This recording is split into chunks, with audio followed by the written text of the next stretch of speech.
Let's grumble.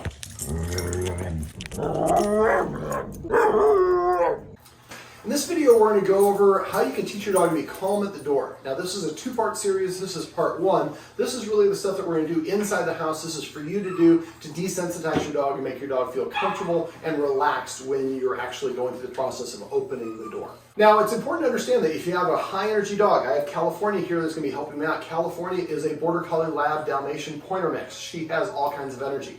So if you have a high-energy dog, you might want to take it out for a little bit of a walk beforehand, about 20 minutes or so. Don't overdo it. Remember, on walks, always, your puppies or adult dogs are going to burn more energy by sniffing than they are from the actual locomotion of walking. So let them sniff as much as they want to sniff. Once you get back, make sure your puppy has about 10 minutes to recover before you practice this next step. Now, this is not an exercise that you would do for dogs that have any sort of aggression issues. This is dogs who get excited at the door, like to jump up on people and things along those lines. Now, before we get into what you're going to do to help your dog be calm at the door, we want to talk about what you don't want to do. When you come home, you do not want to engage with your dog. Any attention is validating, number one. But what happens? Most of us, when we come in the door, as soon as we open the door, the dog jumps up on us and we reach down and pet it. Or if our guests come to our house, they knock on the door, we open the door, and the puppy comes over to them, they jumps up and they pet. So what I'd recommend is when you come home, if your puppy is free or your adult dog is free, ignore them completely until they are completely calm. When they're calm, reach for them.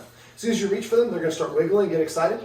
You can pull your arm back and then just continue doing what you're doing. Don't correct them. It's not a punishment. What I'm just saying through operant conditioning is when you're calm, you're very attracted to me, I want to pet you. But when you get excited, I lose interest. Now, it takes a lot of repetition, but eventually the dog will learn, I'm just going to be here, sitting here quietly.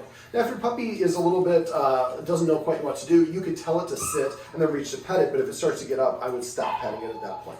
Now, it's important that when you are doing this, that you're not practicing when somebody is actually at the door or if there's a lot of busyness going on outside. The idea for this, really, we're going to use a desensitization process, and if there is excitement at the door, that's going to reinforce exactly what you're looking to avoid. Now, if you hear a little bit of barking or protest in the background, we have a puppy that's in a long-term confinement area disagreeing with not being in the shot, but hey, California's got to get her screen time too. Now, what we're going to do for this process is we're going to do some desensitization. We're going to desensitize the dog to the motion of us opening the door, the sound of the door opening, and then finally the door actually opening itself. Okay, before we get to desensitizing the dog from the triggers that are associated with opening the door, we want to teach the dog to actually move away from the door when they hear the sound of the doorbell or the door knock. And so the way we're going to do this is basically, normally when they hear the knocking door, they are conditioned to run to the door because then something happens after that. It's a little classical conditioning. The door knock happens and then somebody comes in the door, and that's a very exciting time that's rewarding and reinforcing. So when we're doing this, there's nobody outside, there's nobody at the door, and I'm going to be doing the knocking on the inside. Eventually you can transition where you have somebody knocking on the outside, but that would be a later stage. So the first thing I'm going to do is I'm going to have a treat ready to go. I'm going to knock lightly, and then I'm going to throw a treat to the dog bed.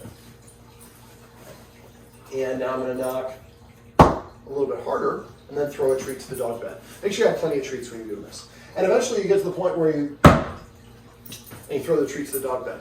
Now, I just did it in 3 stages. California is not super excited I practice this with her, but for you, you might have to practice the light knock many times. And if the knock causes your dog to come here, keep practicing the light knock at that level until when you light knock and throw the treat there, the dog's happy to go over there. Doorbells are a little bit tricky.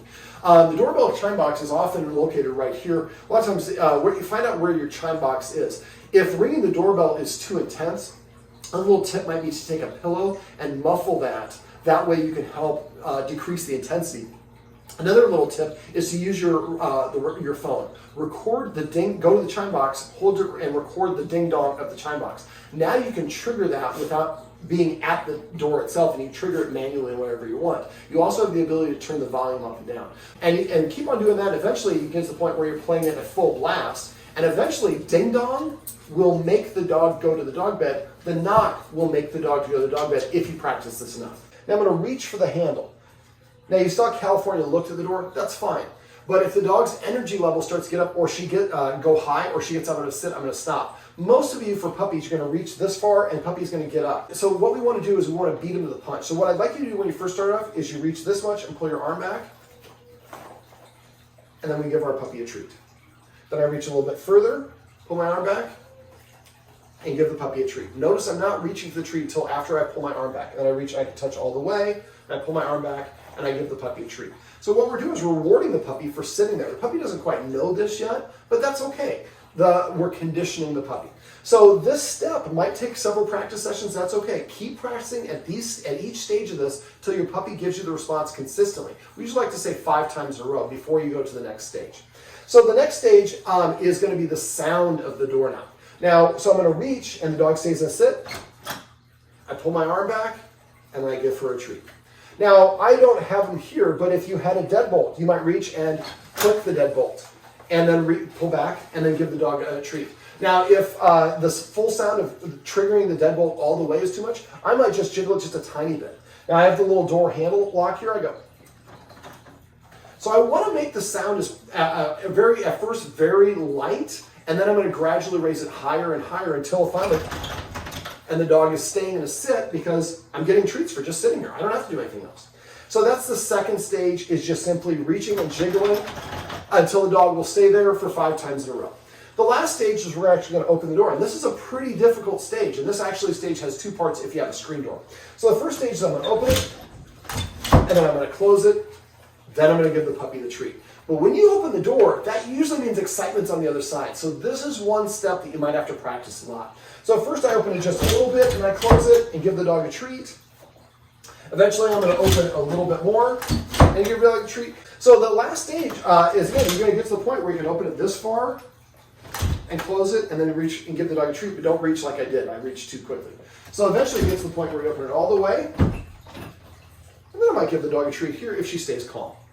Now, the last stage is now I have a screen door. So this is, again, part 2 of the third stage. So this last stage is just the same as the first one. I might just do the reach again, and you might have to break down and go to just the reach for this one, and then give the dog a treat. And I would probably do it the same way. Reach a little, treat, a little bit more, treat, and a little bit more. Eventually I'm going to sound, and then treat. And when you can do that a couple times in a row, your dog stays settled. Then you're going to open it a little bit, close it, then give your dog it, and then keep on doing the point where until you can go where you can open it all the way. Your dog is not running out the door, and you've conditioned your puppy to be calm and relaxed. When people are at the door, what is she not doing? She's not jumping up on me. She's not jumping up on me. Well, there's nobody here, but that's part of the practice for this whole situation, is we're conditioning the dog to be nice and calm. Well, this is my buddy California, and this is part 1 of how you can teach your puppy or adult dog to be calm at the door. West, you are a goofball.